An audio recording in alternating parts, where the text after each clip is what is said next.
क्या हमें याद है आज से 300 साल पहले गुरु गोविंद सिंह जी का पूरा परिवार मानव कल्याण और धर्म की रक्षा के लिए शहीद हो गया था। अगर हम इस महान कुर्बानी को भूल रहे हैं तो हमें याद होना चाहिए कि गुरु गोविंद सिंह जी महाराज निरंकार की भेजी हुई शख्सियत हैं, जो माता पिता के पुत्र और 4 पुत्रों के पिता कहलाए, जिन्होंने अपने पुत्रों की शहादत की खबर सुनकर आंसू तक नहीं बहाए, बल्कि फख्र से कहा, इन पुत्रन के शीश पर वार दिए सब चार मुए तो क्या हुआ, जीवत कई हजार। 25 दिसंबर के दिन सारा संसार क्रिसमस बड़ी धूमधाम से मनाता है, जो आजकल भारत में भी बड़ा जोश के साथ मनाया जाता है। पर इस उत्साह में हम यह भूल जाते हैं 20 से 28 दिसंबर विश्व भर में सबसे बड़ा हफ्ता है। इसी हफ्ते गुरु गोविंद सिंह जी का पूरा परिवार शहीद हो गया था। दिसंबर महीने का ये हफ्ता सिखों द्वारा शोक के रूप में मनाया जाता है। 20 दिसंबर को गुरु गोविंद सिंह जी ने अपने परिवार और सिखों समेत अनंतपुर का किला हमेशा के लिए खाली कर दिया, क्योंकि औरंगजेब और पहाड़ी राजाओं की लाखों की फौजों ने गुरु जी का किला घेर लिया था। उनका उद्देश्य गुरुजी को किसी भी प्रकार पकड़ना था।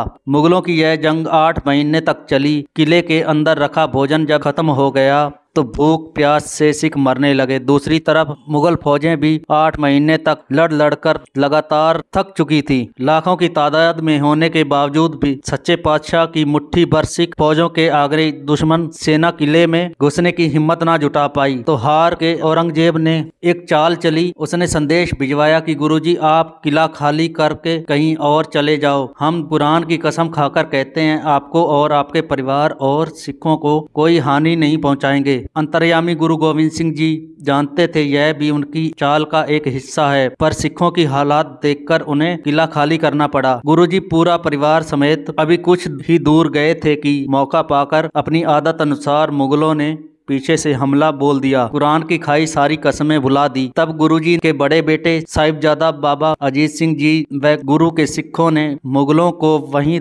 काफी घंटे तक रोके रखा और गुरुजी आगे बढ़ते गए। 20 दिसंबर के उस दिन बड़े सारे सिख शहीद हो गए, पर उन्होंने गुरुजी व उनके परिवार को आंच न आने दी। 21 दिसंबर के दिन परिवार विछोड़ा। सरसा नदी में अचानक बाढ़ आ जाने के कारण नदी पार करते समय गुरुजी का सारा परिवार 3 हिस्सों में अलग अलग हो गया। एक तरफ गुरु गोविंद सिंह जी और उनके 2 बड़े साहिबजादे बाबा अजीत सिंह जी और बाबा जुझार सिंह जी और कुछ सिख थे। दूसरे हिस्से में माता सुंदरी जी, माता साहिब कौर जी और कुछ सिख थे। तीसरे हिस्से में गुरु गोविंद सिंह जी की माता गुजरी जी व दोनों छोटे साहिबजादे थे। 22 दिसंबर के दिन गुरु गोविंद सिंह जी के बड़े साहिबजादे बाबा अजीत सिंह जी और बाबा जुझार सिंह जी चमकौर के युद्ध में मुगलों से लड़ते हुए दोनों साहिबजादे शहीद हो गए। गुरु गोविंद सिंह जी साहिबजादों के साथ चमकौर की गाड़ी में आए थे, जहां मुगलों के सिपाही गुरुजी का पीछा करते हुए वहां आ पहुंचे। एक तरफ मुगलों की 10 लाख की फौज और दूसरी तरफ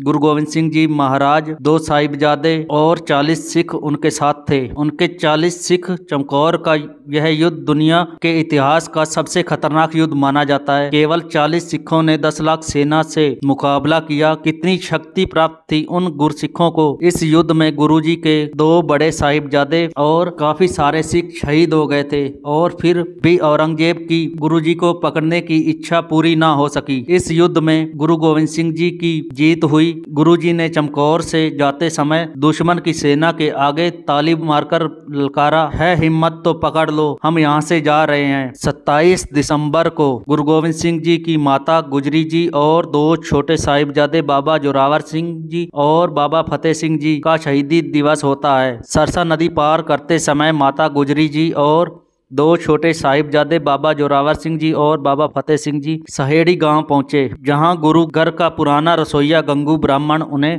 अपने घर ले गया। मौका पाते ही आधी रात को उसने माताजी के सिरहाने के नीचे उनके पैसों की थैली चुरा ली और फिर उन्हें मुगलों के सिपाहियों से कैद करवा दिया। वजीर खान ने माताजी और छोटे साहिबजादों को दिसंबर के अत्यंत सर्दी के दिनों में सरहंद के एक ठंडे बुर्ज में कैद कर लिया, जहां उन्हें भूखा प्यासा रखा गया। सर्दी से बचने के लिए उनके पास कोई गर्म कपड़ा भी ना था। लगातार 3 दिनों तक वजीर खान ने 5 और 7 वर्ष के मासूम साहिबजादों को ढेरों लालच दिए, पर गुरु गोविंद सिंह जी के लालों ने अपने पिता और दादाजी का शीश झुकने ना दिया। इस्लाम ना कबूला पर शहादत दे दी। 27 दिसंबर के दिन सरहंद के नवाबों वजीर खान ने दोनों छोटे साहिबजादों को जिंदा ही दीवार में चिनवा दिया। ऐसी खबर मिलते ही ठंडे बुर्ज में बैठी माता गुजरी जी ने उसी पल अपने प्राण त्याग दिए और सचखंड चले गए। जिस स्थान पर माता गुजरी जी ने आखिरी सांस ली थी वहां आज गुरुद्वारा ठंडा बुर्ज स्थापित है। इन शहीदी दिहाड़े पर संगतें यहां आकर ठंडे बुर्ज में रात बिताती हैं ताकि माता गुजरी जी और छोटे साहिबजादों के दर्द को कुछ महसूस कर सकें। ये तो थी शहीदी दिहाड़ों की संक्षेप में जानकारी। वाहेगुरु कृपा करे हम सिक्खी से जुड़े रहें, गुरु की बाणी पढ़ें और उनके द्वारा दिखाए गए मार्गदर्शन पर चलें।